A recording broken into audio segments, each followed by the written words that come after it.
again. Hello, hello. Magluluto tayo ng youbarlakia, Greek food. Ito ang mga sangkap. Parsley. Ito ay napakaganda sa katawan natin, itong parsley. Tignan nyo naman ang katawan ko, malusog na malusog.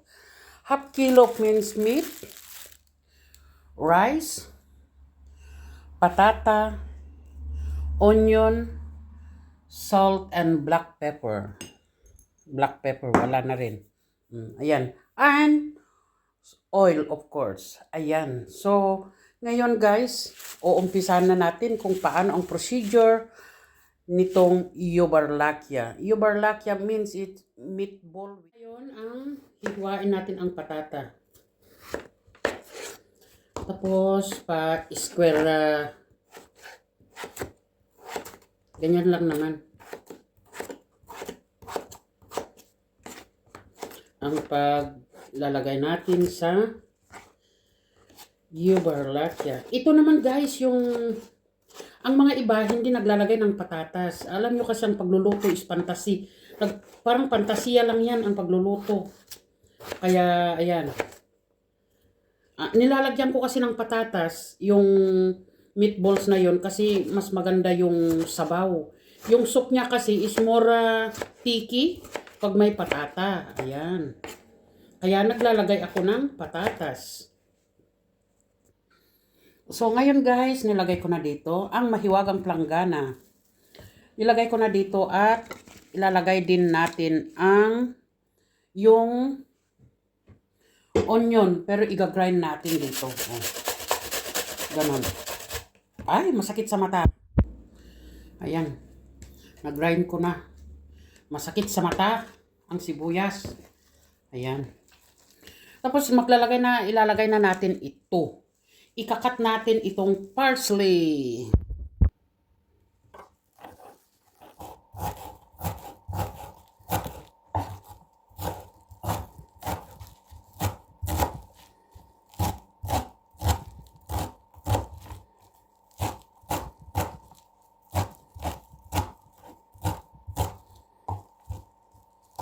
Damihan lang natin ang parsley. Total, maganda ito sa katawan natin. Ayan.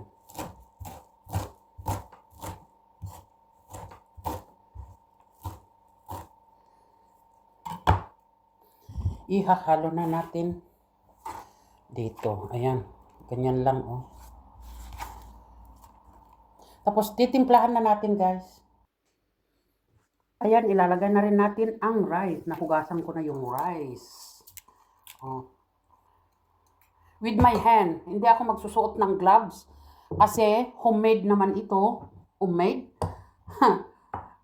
Para sa ano naman. Para hindi naman pang restaurant ang ano ko eh. Ang niluluto ko. Para sa amin talaga ito. Salt. Himalayan salt. Kung wala kayong Himalayan salt, pwede rin any kind of salt. And then, matigas to black pepper. Kunting oil. Ayan. Kunting oil lang yon.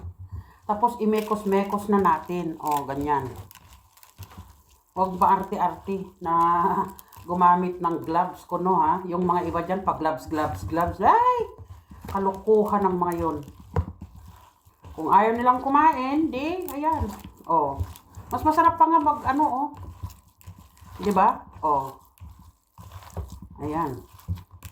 Talagang nadamihan ko ang gumamit ng ng parsley. Anyway, masarap din 'yan. So in the same time, sabi ko magluluto ako. Hindi ko pala nailagay yung mga ibay. Visit. Ayan. Nailagay ko na.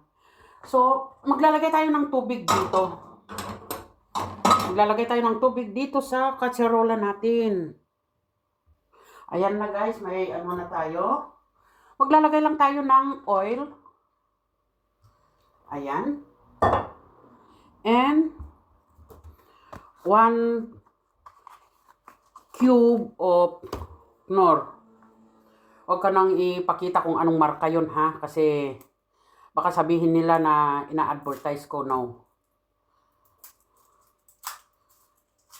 Ayan.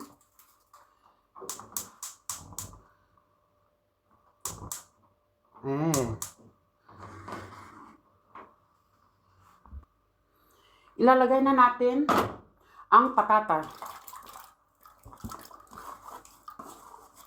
Ayan. Naku, nadamihan ko ng tubig. Umaapaw. Umaapaw. Hayaan mo na. Sa bagay, ano naman yan. Pag naluto na yan, ano naman, hayaan natin maluto yung patata. Katserola kasi maliit yung katserola na ginamit ko kanina. Kaya, ayan. Nilagay ko na dito sa mas malaki. So, ngayon, maglalagay na tayo at ganito lang ang ano. Oh. Ganito lang. Diba? Yun at yun lang. One size ang gagamitin natin. Oh. Pag dito na wag lalampas kasi pag malaki naman hindi magandang kainin. Yung parang oh, 'di ba? The same size lahat.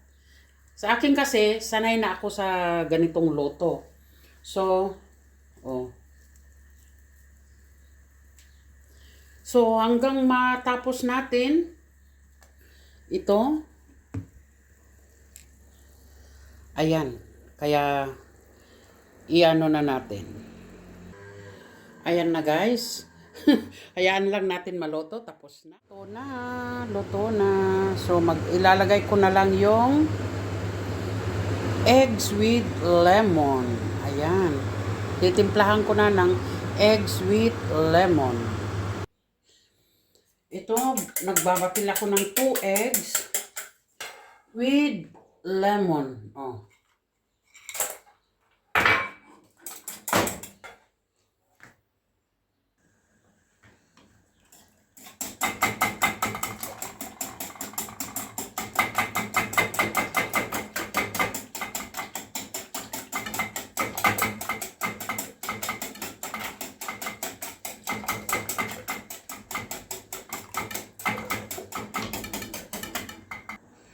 Oh, ayan. It's ready na. Oh.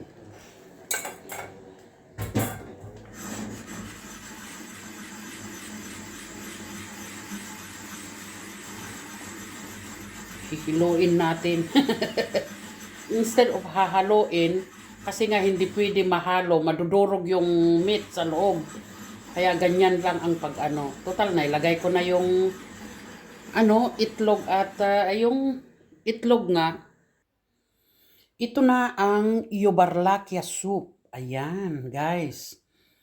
Ayan. So, mega love shout out sa inyong lahat and thank you for watching. Bye-bye you. Thank you.